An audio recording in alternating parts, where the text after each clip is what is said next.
Chairman of Nueva Ecija Council, Boy Scout of the Philippines, I now declare the 53rd Provincial Scout Jamboree is duly open.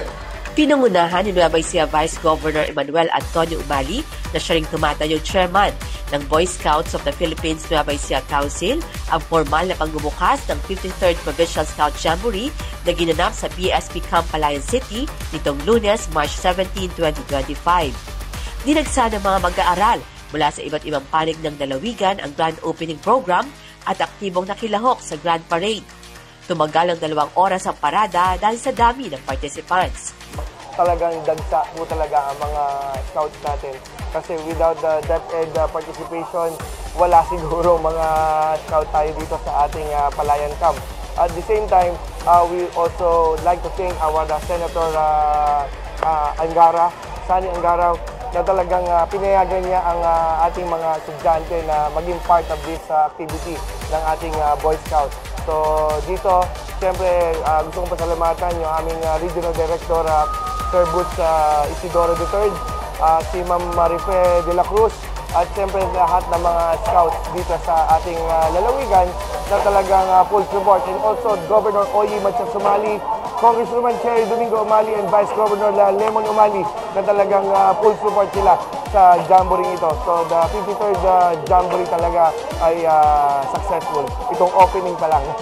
Kumatawan kay DepEd Secretary Sani Angara bilang guest of honor si Dr. Gina Lopez Cruz, Chief ng Youth Formation Division ng DepEd Central Office. Lahat po kayong naririto ngayon ay hindi lamang narito kasabay ng ating pagkatuto at mag-enjoy, sabi nga po kanina ni Sir, ang inyong mga fellow scouts with your fellow scouts, but to reaffirm your purpose bilang mga future leaders ng ating bansang Pilipinas.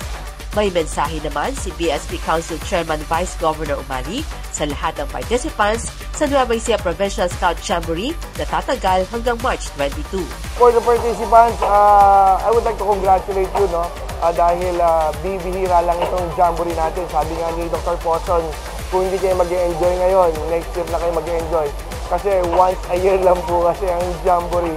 And i-maximize na po lahat ng mga activity dito, explore the activities, yung mga challenges, talagang lalabas ang mga talents ng mga bata.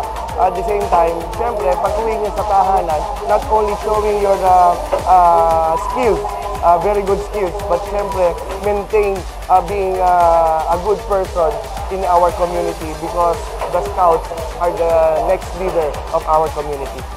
Para sa Balitang Nueva Ecija, Menchi Machas nag-uulat para sa DWR Teleradyo, ang inyong kakampi.